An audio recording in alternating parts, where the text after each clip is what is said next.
పెళ్ళి అయిన తరువాత, అందుకే పుట్టుకతోనే ఆడపిల్ల అంటారు. ఆడపిల్ల అంటే ఆడ అంటే అక్కడ అని. ఆడపిల్ల, ఈ పిల్ల ఇక్కడ ఉండదు, అక్కడికి వెళ్ళిపోతుంది. అక్కడ కుటుంబంలో శాశ్వత సభ్యత్వం ఆ అమ్మాయిది.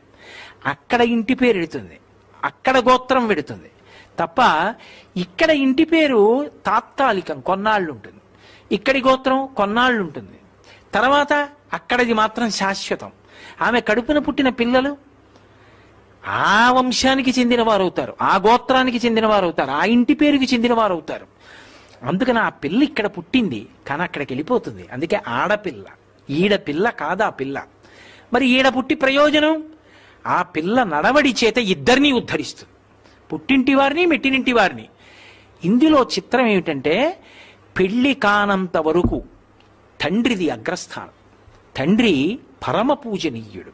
పెళ్ళైన తరువాత కూడా తండ్రి పూజనీయుడు, అది నిస్సందేహం. కానీ ఒక్కసారి ఆడదానికి పెళ్ళైపోతే కోడలు వచ్చిన తరువాత పరవశించిపోయేవాడెవరు అంటేట మామగారట. మామగారు అంత ఆనందపడిపోతాట, నా కోడలు అని. ఎక్కడో పుట్టిన పిల్ల ఎవరింట్లోనో పుట్టింది. ఆ తండ్రి ఎంత ప్రేమతో పెంచుకున్నాడో, ఆ తండ్రికి ఎంత బెంగో ఆ పిల్ల మీద. ఆమె సంతోషంగా ఉండాలి, సంతోషంగా ఉండాలి, సంతోషంగా ఉండాలి, ఎన్ని నమస్కారాలు చేస్తాడో.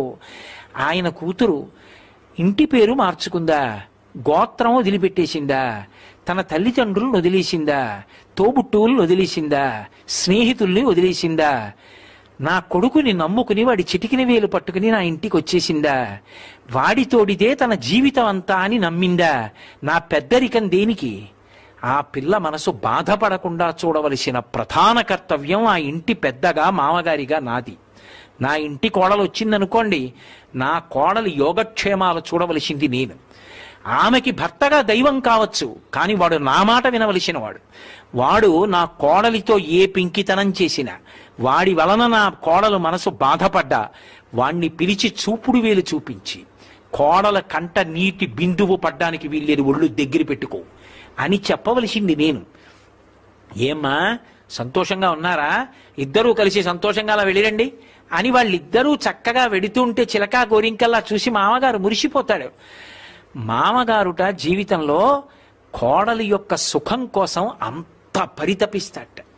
అందుకే ఆడదానికి పెళ్లి చేసేటప్పుడు భర్త ఒక మాట అడుగుతాడు, నువ్వు గుండెలు బాదుకుని ఏడుస్తూ నా కంట ఎప్పుడూ కనపడకుండెదవుగాక అని చెప్తాడు. కానీ అటువంటి ఆడదాని జీవితంలో గొప్ప నష్టం అంటూ జరిగితే ఎప్పుడు అని అడిగారు. మామగారు వెళ్ళిపోయిన రోజున. అంటే మామగారు వెళ్ళిపోవడం అంటే మామగారి శరీరం ఏ రోజున పడిపోతుందో, ఆయన ఏ రోజు మరణిస్తాడో ఆ రోజు మాత్రం కోడలు ఏడవలసిన రోజే అన్నారు. ఎందుకంటే ఇక తనని అంత ప్రేమించి ఆమె కోసం ఎప్పుడూ ఆలోచించి సంతోషంగా ఉండాలని తాపత్రయపడేటటువంటి వ్యక్తి వెళ్ళిపోయాడు. ఆయన వెళ్ళిపోయాక ఇక ఆ స్థానంలో అలా ఆలోచించి పెద్దరికంతో కూర్చునేవాడు ఇక ఉండడు. అలా ఇంటికి పెద్దరికం వహించి కోడలంటే అంత ప్రేమట. అందుకే తొలిచూలు మొట్టమొదటిసారి గర్భిణి అయితే భర్త వచ్చి అడవి పంది ముళ్ళుతో సీమంతోన్నయనం చేస్తాడంటే పాపట ఇక్కడ వరకు తీసి దువ్వుతాడు. దువ్వితే మొదటి కానుక ఎవరిస్తారంటే మామగారిస్తాడు. సూడిదా అంటారు. సూడిదా అంటే కానుక. ఎవరిస్తారంటే మామగారిస్తాడు. కోడలికి ఓ మంచి నగో, కోడలికి తనకున్నటువంటి శక్తిలో మంచి చీరో పసుపు కుంకాలు ఏవో పట్టుకొచ్చి పరమ సంతోషంతో ఇస్తాట. ఎందుకనంటే అమ్మా ఏ ఇంట పుట్టిన పిల్లవో, నాకు మనవణ్ణి ఇస్తున్నావు, నాకు మనవరాల్ని ఇస్తున్నావు, అమ్మా తాతనవుతున్నానమ్మా. ఎందుకని అంటే నాకే కొడుకు కూతురు ఉన్నారనుకోండి, కూతురు వైపు మనవలు ఉంటారు, కొడుకు వైపు మనవలు ఉంటారు. శాస్త్రంలో చమత్కారం చెప్తారు, కొడుకు వైపు మనవలు కూతురు వైపు మనవలు కలిసి ఆడుకుంటున్నారు. ఆడుకుంటుంటే ఏదో నాకున్న 2 ఆవులు పక్కదొడ్లో పడ్డాయి అనుకోండి, తాతగారు మీ ఆవులు పక్కదొడ్లోకి పోయాయి అంటాడు కూతురు మనవడు. తాతగారు మన ఆవులు పక్కదొడ్లోకి పోయాయి అంటాడు కొడుకు పిల్లలు. నా అన్న వంశోద్ధరణ ఇటువైపు నుంచి అంటే కోడల వైపు నుంచి. ఎక్కడో పిల్ల ఇక్కడ వంశాన్ని పెంచుతోంది. నా మనవడు, అమ్మయ్యా నా మనవణ్ణి చూసుకున్నాను, నా వంశాన్ని చూసుకున్నాను, నా మనవరాల్ని చూసుకున్నాను. ఆ వయసులో నా పిల్లల ముద్దు ముచ్చట్లు ఎప్పుడో బాల్యంలో మరిచిపోయాక మళ్ళీ ఆ మనవడు నడిచొస్తుంటే వాళ్ళు నన్ను చూసుకుని, మనవరాల్లో నా భార్యను చూసుకుని, నా కొడుకుని చూసుకుని, నా కోడల్ని చూసుకుని, మేనత్త పోలికలని మా అమ్మాయిని చూసుకుని, ఇంతమందిని చూసుకుని మామగారు వృద్ధాప్యంలో మురిసిపోయేటటువంటి సజీవమైన బొమ్మనిచ్చి ఆడించగలిగిన, ఓదార్చగలిగిన ఏకైక వ్యక్తి కోడలొక్కతే. అందుకే కోడలకి సూడిదా అంటే మామగారు ఇస్తాడు కానుక అని.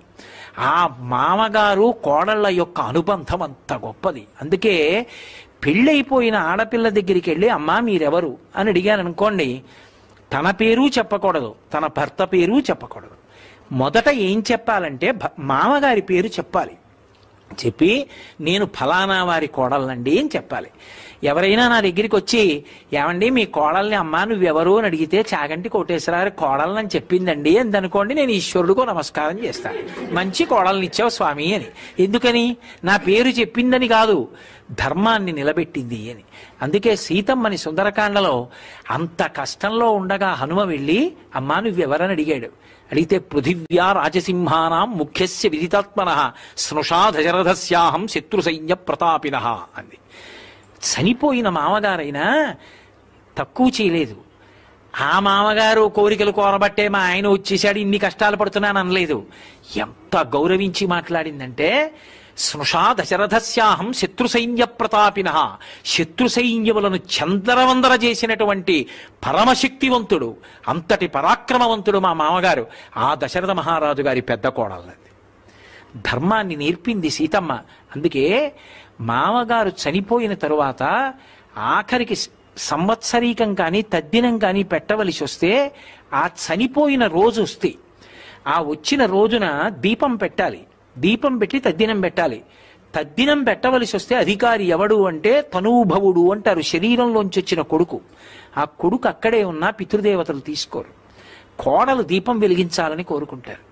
ఆ కోడలు దీపం వెలిగించడానికి ప్రతిబంధకం వచ్చిందనుకోండి, ఆమె ఏదో కారణం చేతో 3 రోజులు ఇంట్లోకి రాకూడదు అనుకోండి, ఆమె మళ్ళీ శౌచమును పొందే వరకు తద్దినం వాయిదా పడిపోతుంది. పడిపోయి ఆమె దీపం పెట్టాక పితృదేవతలు వచ్చి ఆ జలతర్పణ పుచ్చుకుని నీళ్లు తాగుతారు. కొడుకు మీద ప్రేమ కన్నా శరీరాలు వదిలిపెట్టేశాక కూడా కోడలి మీద అంత ప్రేమతో ఉంటాట మామగారు. అప్పుడు కూడా తద్దినం పెట్టేటప్పుడు కోడలు దీపం వెలిగించాలని కోరుకుంటాడు. ఆ కోడలంటే అత్తమామలు అలా ఉండాలని, కోడలంటే అత్తమామల్ని సేవించాలని శాస్త్రాలు చెప్తున్నాయి. శ్రావణ మాసం వచ్చింది కదూ, వరలక్ష్మీ వ్రతం చేస్తారు. వరలక్ష్మీ వ్రతంలో లక్ష్మీదేవి చారుమతికి దర్శనమిచ్చేందుకు అనుగ్రహించింది. ఒక్కటే మాట చెప్పారు, శ్వశ్రు శ్వశురయోర్ముదా అని చెప్పింది భవిష్యోత్తర పురాణం. ఆమె అత్తమామల్ని సేవించింది. ఈ సేవించడం అంటే మామయ్య గారండి ఈ పలహారం చేయండి, మీకు పడదు, ఇది తినండి, కన్న కూతురు కన్నా కూడా ధైర్యంగా చెప్పింది. మీకు ఒక పెద్ద రహస్యం చెప్పన అనుష్ఠానంలో. ఒకసారి మామగారు దీక్షలో ఉంటే దీక్షితుడై ఉండగా, అది చాలా పెద్ద పెద్ద దీక్షలయ్యి ఉంటే కడుపున పుట్టిన కూతురు కూడా వండకూడదు, కోడలు వండి పెట్టాలి. కోడలకు అధికారం ఉంటుంది. అంత గొప్పది కోడలంటే. అందుకే శ్వశ్రు శ్వశురయోర్ముదా. చారుమతి ఏం చేసింది అంటే అత్తగారిని మామగారిని సేవించింది. మా ఆయన సంతోషం వాళ్ళతో ముడిపడింది. ఆయన ఒక్కడిని నా దగ్గర పెట్టుకుని సంతోషం కాదు, ఆయన తల్లిదండ్రుల గురించి మంచి పరాకు పలికి, ఏమండి ఇన్నాళ్ళయిందో సార్ అత్తయ్య గారి దగ్గరికి మామయ్య గారి దగ్గరికి వెళ్ళొద్దామా అని సంతోషంగా వాళ్ళ దగ్గరికి వెళ్ళి చూసి వచ్చి, ఏమండి మామయ్య గారు అలా ఉన్నారే, నీరసంగా ఉంటున్నారే అని, మామయ్య గారు మీరు నీరసంగా ఉంటున్నారు రోజు తింటుండండి అని, ఆయనకి ఏం లేక కాదు, ఇచ్చేవాళ్ళు లేక కాదు, కొనుక్కోలేక కాదు, ఓ బిస్కెట్ల ప్యాకెట్ ఇచ్చింది అనుకోండి, ఎంత మురిసిపోతాడో చంటి పిల్లాళ్ళ తట్టుకుని. నేను నీరసంగా ఉన్నానంటండి, మా కోడలు ఓ బిస్కెట్ల ప్యాకెట్ ఇచ్చింది రోజు తినమని అని పొంగిపోతాడు. కాబట్టి శరీర సంబంధం అంటే దేహంలోంచి పుట్టిన వాళ్ళు కాకపోయినా శరీరాలు పడిపోయాక కూడా మిగిలిపోయే అనుబంధం, లక్ష్మీ కటాక్షానికి కారణమైన అనుబంధం, లోకమునందు కీర్తికి కారణమైన అనుబంధం, అత్తామామ కోడళ్ళ యొక్క అనుబంధం అంత గొప్పది. అందుకే అత్తమామలంటే తల్లిదండ్రుల కన్నా గొప్పవాళ్ళు. తండ్రి మామగారు అలా పక్క పక్కన నిలబడితే పెళ్ళైపోయిన ఆడపిల్ల పుట్టింట్లో ఉన్నా సరే మొదటి నమస్కారం మామగారికే చెయ్యాలి. అందుకే సీతమ్మ, దశరథ మహారాజు గారు చనిపోయాడు. రాముడు పరిగెత్తుకొచ్చాడు సీతమ్మ దగ్గరికి. మా నాన్నగారు చచ్చిపోయాడు సీతమ్మ అనలేదు. ఆయన అన్నాడు, సీత మృతస్తే శ్వశుర పితాహీనోసి లక్ష్మణ అన్నాడు. సీత మీ మామగారు చచ్చిపోయారు, లక్ష్మణ నీకు నాన్నగారు చచ్చిపోయారు అన్నాడు. అదేమిటి, మా నాన్నగారు చచ్చిపోయారంటే సరిపోదా? కాదు, సీతా మృతస్తే శ్వశుర, సీత నీకు మామగారు చచ్చిపోయాడు. ఇక అలాంటి వ్యక్తి రాడు. మామగారు వెళ్ళిపోతే ఇక అలా తాపత్రయపడేవాడు లేడు. కాబట్టి నీకు మామగారు చనిపోయాడు. లక్ష్మణ నీకు తండ్రి లేడు. తండ్రి లేకపోతే అన్నగారు తండ్రిలా నిలబడాలి. నేను అలా నిలబడగలనా? నిన్ను అరణ్యాలకి తెచ్చాను, ఏ తప్పు లేకపోయినా నేనే నిన్ను రక్షించాను. నాకు తండ్రి లేడన్న బెంగ లేదు. తమ్ముడవైనా అన్నగారిని తండ్రిలా కాపాడి నా వెంట తిరుగుతున్నావు. కాబట్టి నాకు తండ్రి ఉన్నట్టే. సీత నీకు మాత్రం మామగారు లేడు, లక్ష్మణ నీకు తండ్రి లేడు.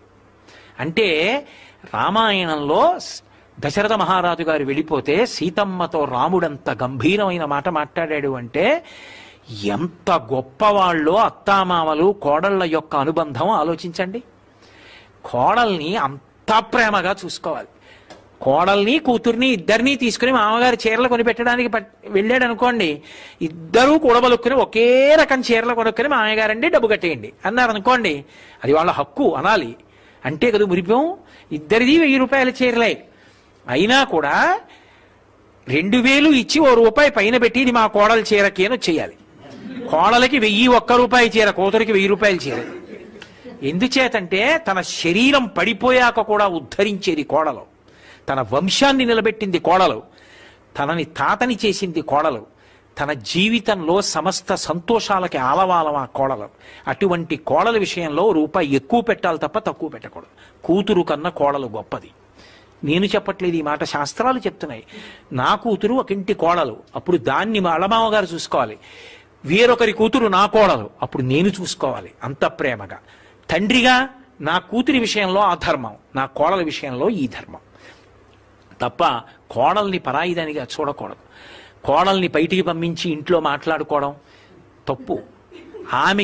ఆమె మెడలో ఏనాడు నీ కొడుకు తాళి కట్టాడో ఆనాడే ఆ ఇంటి కష్టసుఖాలన్నీ ఆమెకి తెలుసు. అంతే. ఏది మాట్లాడినా ఆమె ముందే, ఆమెకి తెలియనిది ఆ ఇంట ఉండదు. అది మొదట ఎవరు పాటించాలంటే మామగారు పాటించాలి. ఆమె నా ఇంటి సభ్యురాలు, నా కడుపున పుట్టిన కూతురు కన్నా గొప్పది. అందుకే ఏది కానివ్వండి ఆమె ముందే మాట్లాడాలి. అంతేకాని కొడుకుని పిలిచి రే కోడలకి చెప్పకి విషయం అని అనకూడదు. వాళ్ళిద్దరు వైభాగ్యం ఒకటే. కోడలకి చెప్పరా